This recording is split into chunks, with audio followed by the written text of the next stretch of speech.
The pen felt heavier than it should have in Natalie Hayes's trembling hand. Outside the towering windows of the penthouse, Manhattan glowed like a sea of diamonds. The lights of Central Park South shimmered beneath the winter sky, and distant sirens echoed through the night 40 floors below. From a distance, the apartment looked perfect. Inside, everything was breaking.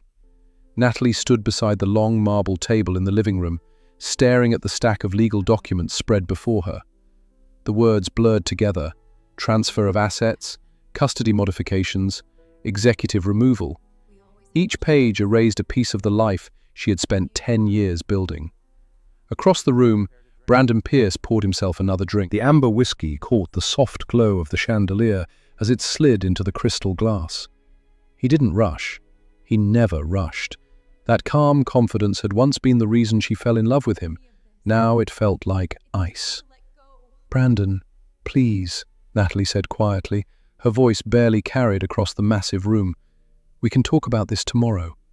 He didn't respond. Instead, he walked slowly toward the floor-to-ceiling windows, staring out over the city he now seemed to own. Pierce Dynamics was everywhere. Billboards, financial news, investor magazines. 6 years ago, Brandon had been a struggling startup founder with a dream. Now he was one of Manhattan's most powerful tech CEOs. And Natalie had been there for every step. She swallowed hard. "Lucas is asleep," she added softly. "Let's not do this tonight." Brandon finally turned. For a moment, his face looked almost sympathetic. Almost. But the softness disappeared as quickly as it came. "This isn't a discussion," he said calmly. "It's paperwork." He picked up the documents and slid them closer to her. "Sign." Natalie felt her chest tighten. "Brandon, this takes everything. The company, the house, even decisions about Lucas." Her voice cracked. "You're asking me to disappear." Brandon leaned against the table, studying her like a negotiation he had already won. "You're being dramatic." He placed a sleek black pen beside the contract. The sound echoed loudly in the quiet room. Natalie stared at it. 6 years of marriage, 10 years of loyalty, reduced to a signature. "Please," she whispered, "for Lucas." Brandon stepped closer, so close she could smell the expensive cologne on his coat. He bent slightly, his voice dropping to a quiet whisper near her ear. "Just one more time." "Sign it." Natalie's hand trembled as she reached for the pen. But Brandon didn't notice the small shadow standing silently in the hallway behind them. Lucas, 7 years old, barefoot, watching everything, and hearing every word that would change their family forever. 6 years earlier, Natalie Hayes stood outside a small glass building near Madison Square Park, watching the evening traffic crawl through Manhattan. The winter air was sharp, biting through her scarf as taxis honked impatiently along Broadway. Neon lights reflected off wet pavement, and the city buzzed with the restless energy that had drawn her there in the first place. Natalie loved New York, not for the glamour, but for the possibility. At 25, she was finishing her master's degree in structural architecture while juggling 2 part-time jobs. Most nights, she slept only 4 hours before returning to the design studio where she worked during the day. Still, she never complained, because she had a dream. She wanted to design buildings that changed skylines. That evening, however, she wasn't there for architecture. Her college friend Megan had practically dragged her to a small startup pitch event happening inside the co-working space. "You need to meet this guy," Megan had insisted. "He's brilliant, just terrible at convincing investors." Natalie nearly skipped it, but curiosity had a way of pulling her into strange moments. Inside, the office looked nothing like the corporate towers she admired. Exposed brick walls, cheap folding chairs, a flickering projector, and about 15 bored investors scrolling through their phones. At the front of the room stood a tall man adjusting the sleeves of a slightly wrinkled suit, Brandon Pierce. He didn't look like a future billionaire. He looked exhausted. But the moment he began speaking, the room changed. His idea was ambitious, an artificial intelligence system designed to optimize global logistics networks. If it worked, it could reshape how shipping companies moved goods around the world. Most people in the room didn't understand it. Natalie did. She leaned forward, studying the diagrams behind him. Halfway through the presentation, she realized something important. His core algorithm was flawed. When the pitch ended, the investors stood quickly. Polite applause. No funding. Within minutes, the room emptied. Brandon remained at the whiteboard, erasing diagrams slowly. Natalie hesitated. Then she walked forward. "You're modeling traffic patterns wrong," she said. Brandon looked up. Instead of being annoyed, he raised an eyebrow. "Oh?" Natalie grabbed a marker and rewrote part of the routing structure. "If the system scales, this section collapses." Brandon studied the board, then he laughed quietly. "Good," he said. Natalie frowned. "Good?" "Yes." He extended his hand. "Because that means I just found the person who can fix it." Natalie didn't plan to return to that co-working office, yet 2 days later, she found herself climbing the narrow stairs again, carrying a notebook and a laptop bag. Something about Brandon's project had stayed in her mind, like a puzzle she couldn't stop solving. When she pushed the door open, Brandon was exactly where she had left him. Same whiteboard, same scattered notes, same determined expression. He looked up in surprise. "You came back." Natalie placed her bag on the desk. "Your routing model still bothers me." Brandon smiled slowly. "Good. Sit down." That was how it began. At first, Natalie only helped occasionally, reviewing data models, suggesting structural improvements, fixing flaws in the logistics algorithm. But each time she returned, their conversations grew longer. Hours passed like minutes. The small office often stayed lit until 3 in the morning. They argued about code architecture, business strategy, and how global supply chains actually worked. Brandon had bold ideas, sometimes reckless ones. Natalie had patience and precision. Together, they balanced each other. One night, after a brutal meeting where investors rejected the project again, Brandon slammed his laptop shut. "This is pointless," he muttered. "No one understands what we're building." Natalie didn't react immediately. Instead, she quietly studied the financial spreadsheet on his screen. "You're not out of money yet," she said. "Give it 3 weeks," Brandon replied. The next afternoon, Natalie made a decision that surprised even herself. She walked into an electronics store and sold her MacBook. The money covered the office rent for another month.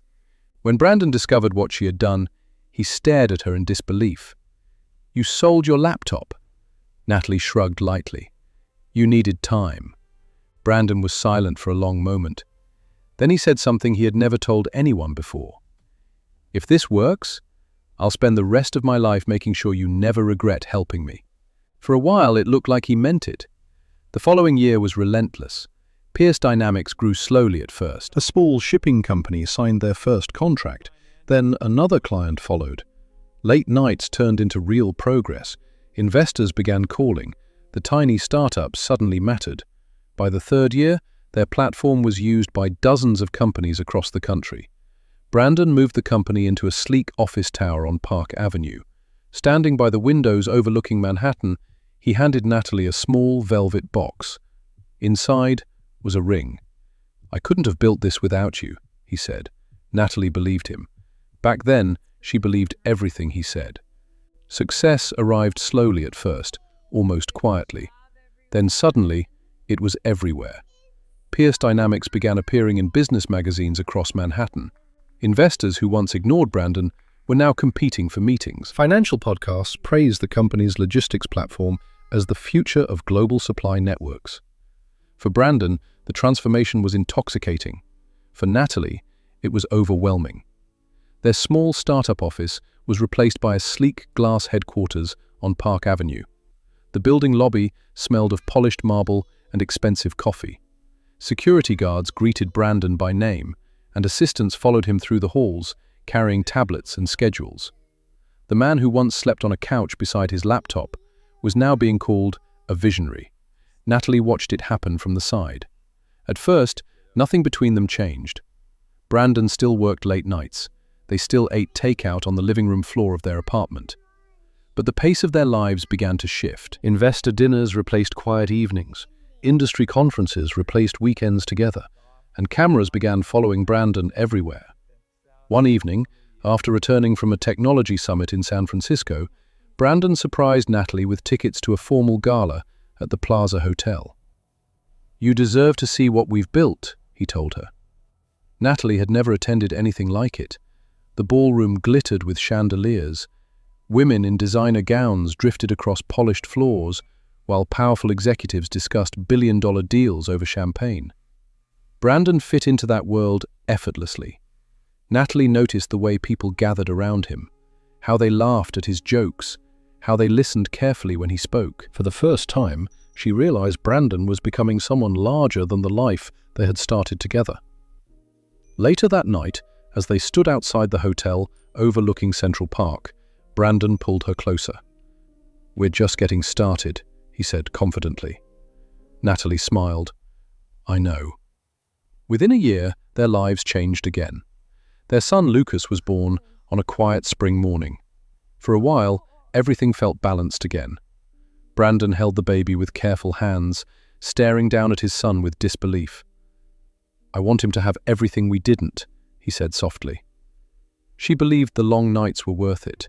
She believed the sacrifices were temporary. But as Pierce Dynamics grew larger and Brandon's name appeared more often on financial headlines, something inside him began to change. And Natalie didn't realize it yet. But the empire they had built together was already beginning to pull them apart. At first, the changes were small, so small that Natalie almost convinced herself they meant nothing. Pierce Dynamics had grown faster than anyone expected. Investors were pouring money into the company, and Brandon's schedule had become a blur of flights, conferences, and late-night meetings. Natalie tried to be supportive. She told herself success required sacrifice. But slowly, the rhythm of their home began to shift. Brandon started coming home later. Some nights it was midnight. Other nights, closer to 2 in the morning. When Natalie asked about it, the answer was always the same. Investor meetings, client dinners, West Coast calls. At first, she believed him.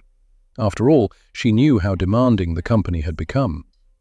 One evening, Natalie was sitting in the living room with Lucas, helping him build a small tower out of wooden blocks. The apartment was quiet except for Lucas's laughter. "Look, Mom," he said proudly. "It's taller than me." Natalie smiled and clapped softly. Just then, the front door opened. Brandon walked inside, loosening his tie. Lucas ran toward him immediately. "Dad!" Brandon picked him up with one arm, though his eyes were already drifting toward the phone in his hand. "Hey, buddy." Lucas wrapped his arms around his father's neck. "Are you staying tonight?" The question seemed innocent, but Natalie noticed the way Brandon paused. "Of course," he said quickly. Lucas smiled, satisfied, and ran back to his toys. But something about that hesitation stayed with Natalie. Later that night, while Brandon showered, his phone buzzed on the kitchen counter. Natalie didn't mean to look, she really didn't, but the message preview appeared on the screen. Vanessa Cole. The name meant nothing to her at first. The message did. "Tonight was fun. Same time tomorrow?" Natalie stared at the words. Her chest tightened. She quickly set the phone down exactly where it had been. When Brandon returned to the kitchen a few minutes later, Natalie was already sitting at the table, calm, silent. He glanced at her. "Everything okay?" Natalie forced a small smile. "Yeah." But as Brandon picked up his phone and walked back toward his office, Natalie felt something unfamiliar settle deep in her chest. Not anger, not yet, just a quiet, creeping realization. Because for the first time in 6 years, Natalie wondered if the man she had trusted with everything was beginning to lie to her. The first time Natalie saw Vanessa Cole in person, it was at the Pierce Dynamics headquarters on Park Avenue. Natalie had stopped by the office unexpectedly that afternoon, bringing lunch for Brandon and a small drawing Lucas had made for him at school. The glass elevator opened onto the executive floor, where sunlight poured through the tall windows overlooking Manhattan. The office was buzzing with quiet energy. Assistants walked quickly between conference rooms. Screens displayed market data and logistics dashboards. The company that had once been 2 laptops and a whiteboard had become a powerful machine. Natalie smiled to herself. She still felt proud every time she stepped inside.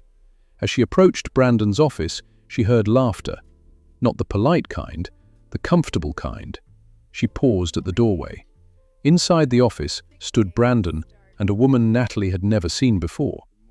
The woman was tall, elegant, and perfectly dressed in a fitted navy suit. Her dark hair fell in smooth waves over her shoulders, and she held a tablet in one hand as if she belonged there. Brandon looked relaxed, too relaxed. "Natalie," he said when he noticed her. His voice sounded surprised, but not entirely pleased.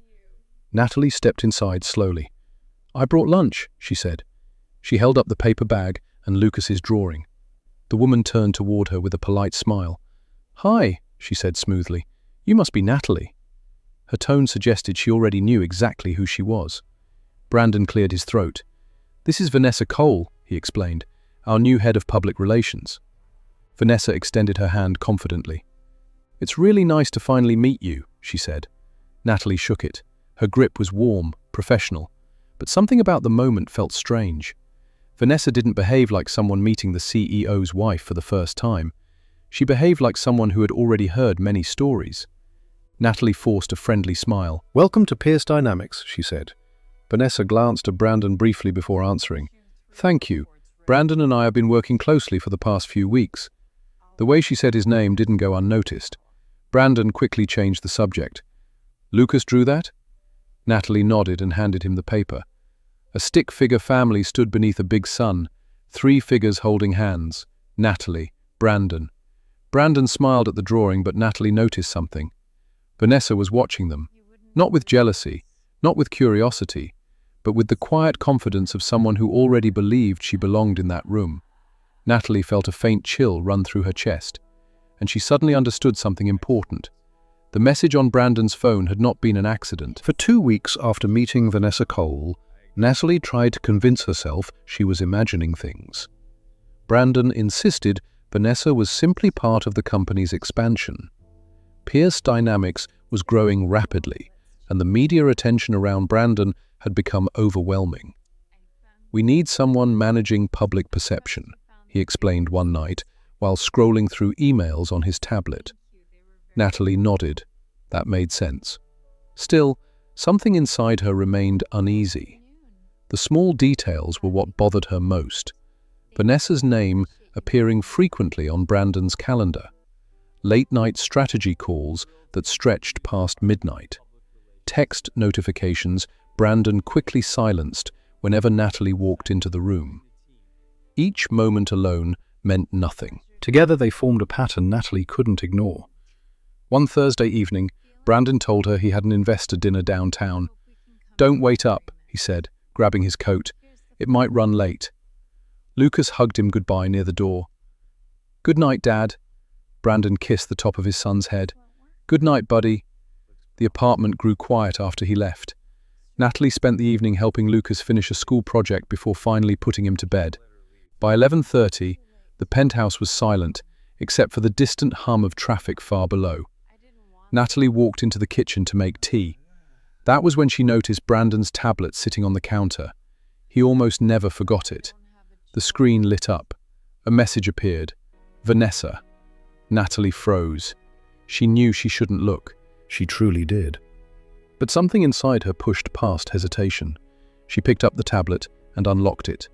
The message thread opened instantly. Her breath caught. There were dozens of messages, some recent, some weeks old. But one message stood out. Vanessa had sent a photo. Natalie stared at the image. It was Brandon, sitting in a restaurant booth, across from Vanessa. The lighting was dim and intimate. Beneath the photo was a message. "Tonight was perfect. Wish we didn't have to hide this." Natalie's hands began to shake. Her heart pounded so loudly she thought it might wake Lucas down the hall. For several seconds, she simply stood there in the quiet kitchen. Then the elevator door opened. Brandon was home earlier than expected. He stepped inside and immediately noticed the tablet in her hands. His expression changed. Not guilt, not fear, just irritation. Natalie looked up at him slowly. Her voice was barely a whisper. "How long?" The silence between them felt endless, and in that moment, Natalie understood something she had never imagined before. Her marriage was already breaking. The silence in the kitchen stretched so long that Natalie could hear the faint ticking of the wall clock above the stove. Brandon stood near the doorway, his coat still over his arm. The city lights behind him spilled through the tall windows, casting long shadows across the marble floor. Natalie still held the tablet. The message from Vanessa glowed on the screen, like a wound that refused to close. "How long?" Natalie asked again. Her voice was calm, but her fingers trembled. Brandon exhaled slowly, as if the conversation were an inconvenience rather than a crisis. He set his coat down and walked toward the counter. "You shouldn't have gone through my messages," he said. Natalie blinked, stunned by the response. "That's what you're worried about?" Brandon shrugged lightly. "You're overreacting." The words landed harder than any confession could have. Natalie placed the tablet on the counter between them. "There's a picture of you and her at dinner," she said quietly, "and messages saying you wish you didn't have to hide it." Brandon glanced at the screen but didn't reach for it. "It's not what you think." Natalie let out a soft, disbelieving laugh. "That sentence never means anything good." For a moment, Brandon looked almost impatient. "Vanessa is important to the company," he said. "She handles our public image." "Public image?" Natalie repeated. "And does that include sending you pictures after romantic dinners?" Brandon's jaw tightened. "You're twisting things." Natalie felt something inside her chest collapse. "Then explain it," she said. For the first time, Brandon hesitated, not because he was ashamed, because he was deciding how much truth was necessary. "It started a few months ago," he said finally. Natalie's stomach dropped. "A few months?" she whispered. "That's your explanation?" Brandon rubbed his forehead, clearly frustrated. "This isn't as dramatic as you're making it." Natalie stared at him. "You're having an affair." "I wouldn't call it that." "Then what would you call it?" Brandon looked directly at her. "A mistake." The word echoed in the room. Natalie felt tears sting her eyes, but she refused to let them fall. "You lied to me." Brandon sighed. "I didn't want to hurt you." Natalie shook her head slowly. "No," she said quietly. "You just didn't want to stop." For a long moment, neither of them spoke. Then Brandon said something that chilled her completely. "It's already over." Natalie looked up sharply. "What?" "I ended it," he said calmly. "Tonight." Natalie stared at Brandon, trying to understand the words he had just spoken. The sentence hung in the air like something fragile. For a moment, Natalie wanted to believe him. She wanted to believe that the man who once stayed awake all night building a company beside her was still somewhere inside the cold executive standing in front of her. "You ended it tonight?" she asked carefully. Brandon nodded once. His tone was firm, confident, the same voice he used during investor calls. Natalie searched his face for something real, regret, guilt, anything, but Brandon only looked tired. "I told Vanessa it was a mistake," he continued, "that my family comes first." The word family sounded strange coming from him now. "And she just accepted that?" Natalie asked quietly. Brandon shrugged. "She's a professional." The answer felt too easy, too clean, but Natalie pushed the doubt aside. For Lucas, always for Lucas. She looked toward the hallway where her son slept, still believing his parents were unbreakable. Natalie took a slow breath. "If we try again," she said softly, "there can't be secrets anymore." Brandon crossed his arms. "There won't be. No late nights that don't make sense. Fine. No messages you hide. Done." Natalie studied him carefully. "Then Vanessa needs to leave Pierce Dynamics." For the first time in the conversation, Brandon hesitated. The pause lasted only a second, but Natalie noticed. "She's valuable to the company," he said. Natalie felt the familiar sting of disappointment. "You said she was a mistake." "She was." "Then why keep her around?" Brandon walked to the counter and picked up his phone. "Because business doesn't stop for personal drama." Natalie's heart sank. "This isn't drama, Brandon. It's our marriage."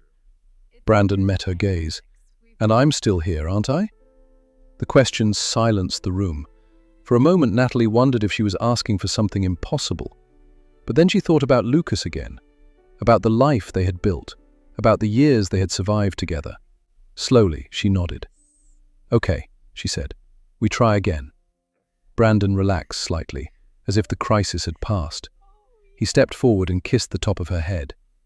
"See," he said, "we're fine." But deep inside her chest, the unease hadn't disappeared, because something about Brandon's calm confidence felt strangely familiar, like a man who already knew how the story would end. For the next few weeks, everything seemed normal, almost suspiciously normal. Brandon began coming home earlier. Some nights he even arrived before Lucas finished dinner, something that hadn't happened in months. He helped Lucas with homework, listened patiently to long stories about school, and occasionally sat beside Natalie on the couch like they used to. To anyone watching from the outside, the Pierce family looked whole again. Natalie tried to believe it. One Friday evening, the three of them walked through Central Park as autumn leaves drifted across the pathways. Lucas ran ahead, chasing pigeons, while Brandon walked beside Natalie with his hands in his coat pockets. "We should do this more often," Brandon said casually. Natalie glanced at him. "You mean spend time together?" He gave a small smile. For a moment, she almost felt the warmth of the man she had fallen in love with years ago. Later that week, Brandon surprised them again. "Dinner tonight," he announced as he entered the apartment. "All of us." Lucas cheered immediately. "Can we get pizza?" Brandon laughed. "Something better." They ended up at a quiet restaurant overlooking the Hudson River, the kind of place Natalie remembered from their early years when Pierce Dynamics had finally signed its first big contracts. Lucas talked non-stop about school while Brandon listened, nodding patiently. At one point, Lucas leaned toward Natalie and whispered, "Dad seems happier." Natalie smiled gently. "I think he's trying." And for a moment, she believed that might be true. But small things still felt wrong. Brandon kept his phone face down on the table. Sometimes messages appeared, and he would glance at them quickly before sliding the phone back into his pocket. Natalie tried not to notice. She had promised herself they would move forward. One night, after Lucas had fallen asleep, Natalie walked into Brandon's home office to say goodnight. He was standing near the window, typing quickly on his laptop. "Working late again?" she asked softly. "Just catching up," Brandon replied without turning. Natalie stepped closer. On the screen she saw company emails, spreadsheets, and legal documents. Nothing unusual. But as Brandon closed the laptop, his phone vibrated on the desk. The screen lit up for just a second. Natalie didn't mean to read it, but the name was impossible to miss. The message preview appeared briefly before the screen went dark. "Did you tell her yet?" Natalie felt her stomach tighten. Behind her, Brandon calmly slipped the phone into his pocket, and in that quiet moment, Natalie realized something terrifying. The peace she had been holding on to might never have been real. Natalie barely slept that night. The message on Brandon's phone replayed in her mind again and again. 3 simple words. But they echoed through her thoughts like a warning. The next morning, the apartment felt strangely quiet. Sunlight poured through the tall windows, casting soft reflections across the kitchen floor. Lucas sat at the table eating cereal, while Natalie packed his school bag. Brandon moved around the kitchen like everything was normal. Coffee, emails, morning headlines on his tablet. The routine looked ordinary, but Natalie noticed the small details now. The way Brandon kept his phone close, the way he avoided her eyes. "Dad, can you come to my science fair tomorrow?" Lucas asked suddenly. Brandon glanced up. "Of course," he said automatically. Lucas grinned. "You promised last time, but you had a meeting." Natalie saw Brandon hesitate for a fraction of a second. "I'll be there," he said firmly. Lucas seemed satisfied and returned to his cereal, but Natalie watched Brandon carefully, because promises had started to mean less lately. Later that afternoon, Natalie drove to Pierce Dynamics headquarters. She hadn't told Brandon she was coming. The glass tower on Park Avenue gleamed under the afternoon sun as she stepped into the lobby. Employees moved quickly through the building, and large screens displayed company performance metrics. Natalie felt a strange sense of distance walking through the place she had helped build. When she reached the executive floor, the receptionist looked surprised. "Mrs. Pierce," she said politely. "Is Brandon in?" The woman hesitated. "He's in a strategy meeting." "That's fine." She walked down the quiet hallway toward Brandon's office. But before she reached the door, she heard voices inside. And Vanessa. Natalie stopped. The door wasn't fully closed. "You said you told her," Vanessa was saying. Brandon's voice was low but clear. "She suspects something." "That's not the same thing," Vanessa replied. Natalie's heart began pounding. Inside the office, Brandon sighed. "Relax, Natalie wants to believe me." Vanessa laughed softly. "That's convenient." Natalie felt the world tilt beneath her feet. She didn't open the door. She didn't confront them. Instead, she stepped quietly backward into the hallway. For the first time since Brandon promised the affair was over, Natalie realized something with painful clarity. He had never ended it. He had simply learned to hide it better. Natalie sat in her car outside the Pierce Dynamics building long after leaving the executive floor. The late afternoon sun reflected off the glass tower, blinding against the windshield, but she didn't move. Her hands rested quietly on the steering wheel. Inside her mind, Brandon's words replayed again and again. "Natalie wants to believe me." Vanessa's soft laugh echoed behind them. For the first time since their marriage began to crack, Natalie didn't feel shocked. She felt calm, painfully calm, because the truth had finally become clear. Brandon had never chosen their family. He had chosen convenience, and Natalie had been the one holding everything together. She started the engine slowly and drove home through the thick Manhattan traffic. The city looked the same as it always had: yellow taxis, crowded sidewalks, towering buildings stretching toward the sky. But something inside her had changed. By the time she reached the penthouse, Lucas was already home from school. He ran to the door the moment she stepped inside. "Mom, Dad said he's coming to my science fair tomorrow." Natalie forced a gentle smile. "That's great." Lucas held up a small model volcano made from cardboard and paint. "It erupts with baking soda," he said proudly. Natalie knelt beside him. "That's amazing." Lucas grinned and ran back to the living room. Watching him, Natalie felt a sharp ache in her chest. Lucas still believed his father's promises. He still believed their family was safe. Natalie walked into the kitchen and placed her keys on the counter. Her reflection stared back at her from the dark glass of the window. For years she had fought to protect their marriage. She had defended Brandon to friends, ignored the warning signs, chosen hope over suspicion. But now something new settled inside her heart. Not revenge, clarity. That evening, after Lucas had gone to bed, Natalie opened her laptop at the kitchen table. She didn't search for divorce lawyers. She didn't send angry messages. Instead, she began quietly reviewing old company documents, founding agreements, early contracts, stock allocations from the earliest days of Pierce Dynamics, papers Brandon had always handled personally. Natalie scrolled slowly through the files.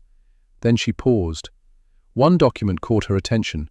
It was old, very old, dated nearly 7 years earlier. Natalie leaned closer to the screen. Her eyes widened slightly. Because hidden in the original company formation paperwork was something Brandon had clearly forgotten, and that single forgotten detail might change everything. Natalie leaned closer to the laptop screen, her heartbeat steady but heavy. The document was old, one of the earliest files from the beginning of Pierce Dynamics. 7 years earlier, before investors, before press conferences, before Brandon Pierce became a name on business magazine covers. Back when everything had been fragile. Natalie scrolled slowly through the formation agreement. Her eyes scanned every line carefully. Ownership structure, initial capital, founders' contributions. She had read most of it years ago, but back then, she trusted Brandon to handle the legal details. She had been focused on building the system, solving technical problems, and keeping the startup alive. But tonight she was reading differently, carefully, suspiciously. Then she saw it. A small section buried near the end of the document. A clause she barely remembered signing. Natalie's breath caught. She read it once, then again. The words were simple, but their meaning was enormous. Contingency Equity Trust, to be established in the event of founder incapacitation, marital dispute, or executive conflict. Natalie sat back slowly. She remembered the conversation now. It had happened late one night when they were preparing the company's first official legal filing. Brandon had been exhausted. Their lawyer had suggested creating a protective trust structure to prevent investors from forcing control if something happened to the founders. Natalie remembered Brandon waving it off. "Just standard legal protection," he had said. But the clause continued. Natalie's eyes moved down the page. Equity trust to be assigned under the name of Lucas Pierce. Her stomach tightened. Their son. The trust held a percentage of early company shares. Natalie scrolled further, and then she saw the number. 41%. Her hands froze above the keyboard. 41% of Pierce Dynamics had been placed into a protected trust when Lucas was born. The trust had a legal guardian, Natalie Hayes, which meant Brandon didn't actually control the majority of the company. Not completely. Natalie stared at the screen in disbelief. How had Brandon forgotten this? Then she realized the answer. Because after the company exploded with investor funding, dozens of new share structures were created. Board seats, preferred shares, voting adjustments. The early trust had simply disappeared into the background of complicated paperwork. Forgotten, ignored, until now. Natalie slowly closed the laptop. For the first time since discovering Brandon's betrayal, she felt something new rise inside her chest. Not pain, power. Because the man who believed he controlled everything had just made the most expensive mistake of his life. Natalie didn't sleep that night. The city outside the penthouse windows slowly faded from midnight darkness into the pale grey light of early morning, but she remained at the kitchen table with the laptop open in front of her. The document was still on the screen. Lucas Pierce Equity Trust, 41% ownership, legal guardian, Natalie Hayes. For years, that line had been nothing more than a forgotten protection clause buried inside thousands of legal pages. Now, it was something else entirely. A door. Natalie read the document again, carefully this time. Every clause, every restriction. The trust couldn't be accessed directly by Lucas until adulthood, but until then, the legal guardian controlled the voting rights connected to those shares. That meant one thing. Natalie still held enormous influence inside Pierce Dynamics, more than Brandon probably realized. She closed the laptop slowly. Across the apartment, the hallway remained quiet. Lucas was still asleep, unaware that his name had just become the most powerful piece on the board. Natalie stood and walked to the window.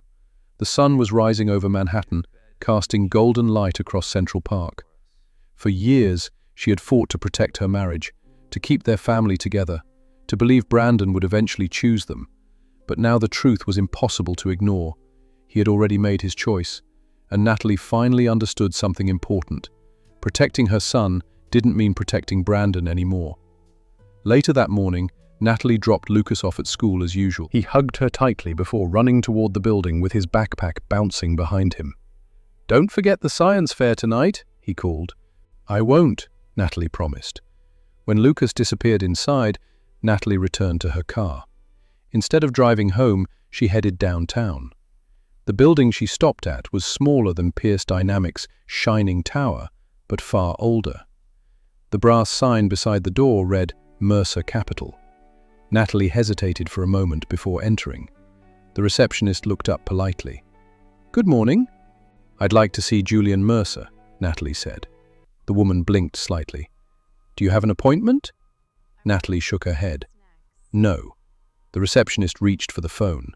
Before she could dial, a familiar voice came from the hallway behind her. "That won't be necessary." Natalie turned. Julian Mercer stepped into the lobby.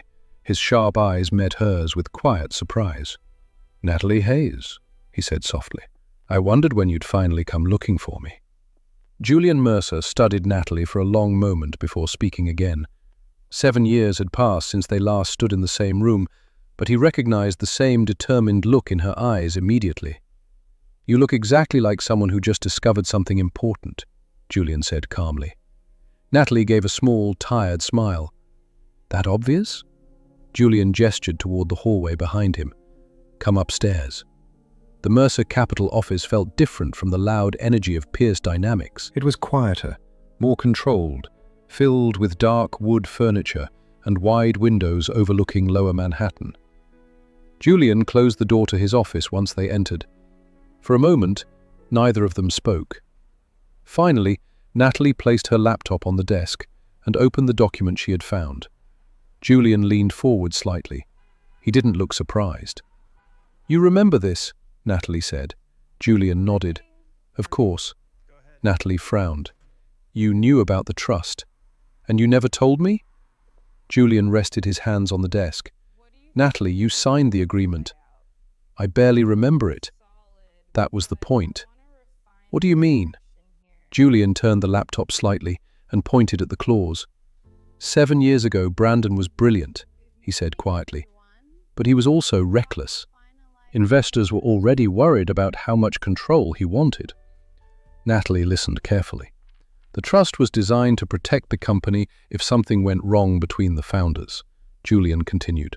"And Lucas became the beneficiary when he was born." Natalie's voice dropped. "You helped create this." Julian nodded once. "I insisted on it." "Why?" Julian leaned back in his chair. "Because I knew Brandon Pierce would eventually become exactly the man he is today." Natalie felt a chill run through her. "You expected this?" Julian's gaze softened slightly. "I hoped I was wrong." Natalie looked down at the document again. 41%, she said quietly. "Enough to change everything." For a moment, the room fell silent. Then Julian asked the question he had clearly been waiting to ask. "So tell me the truth. Did Brandon finally cross the line?"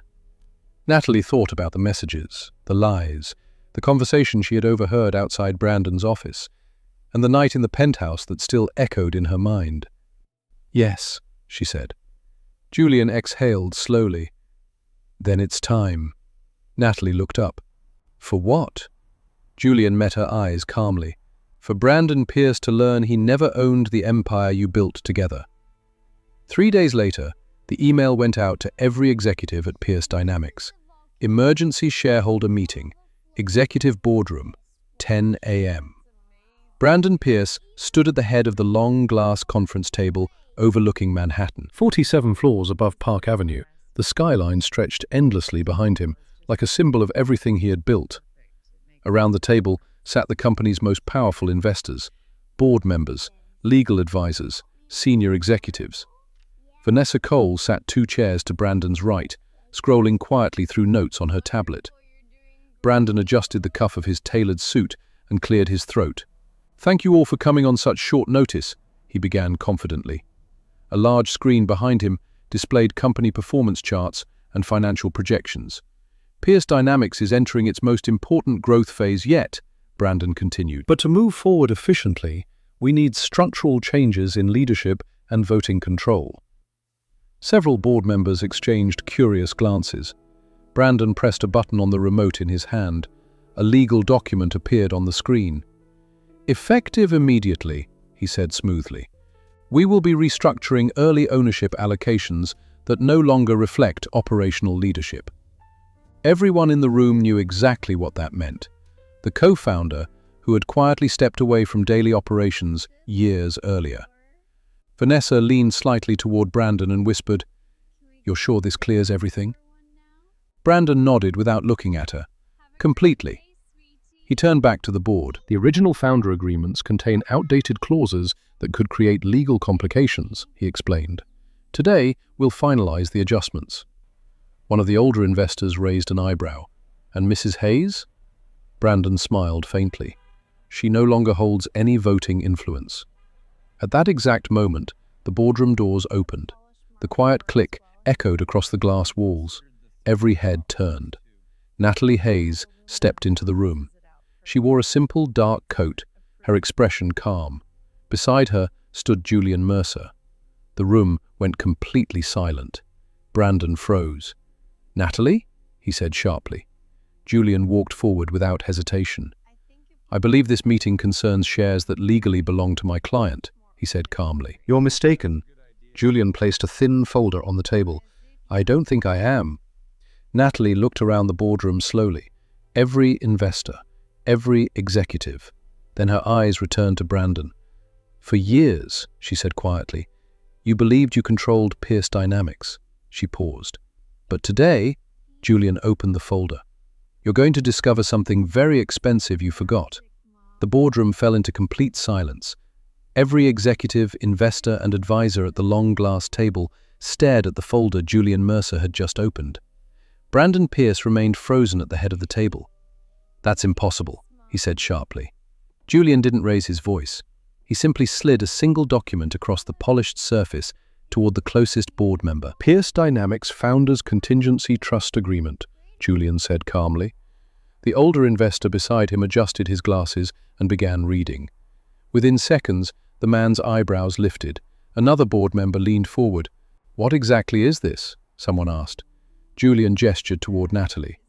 7 years ago, when the company was first incorporated, a protective equity trust was established to prevent hostile takeover scenarios involving founding partners. Natalie remained silent. Her calm presence in the room seemed to make Brandon even more uncomfortable. Brandon's voice grew sharper. That trust became irrelevant after our Series B investment round. Julian shook his head slightly. Actually, it didn't. He tapped the document. The trust remained active when Lucas Pierce was born. Several people around the table looked at Brandon. Natalie finally spoke.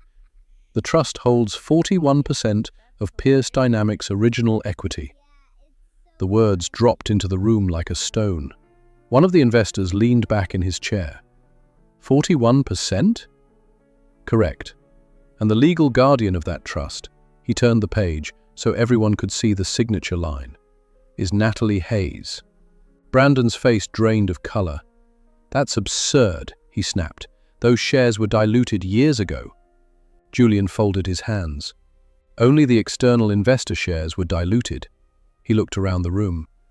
The trust shares were protected under the original founder agreement. The older investor spoke again, meaning the trust still holds controlling voting rights. Julian nodded calmly. That is correct. Every eye in the boardroom slowly turned toward Brandon. For the first time since founding Pierce Dynamics, he looked uncertain. Natalie stepped forward slightly. For years, she said quietly, I believed this company belonged to both of us. She looked directly at Brandon.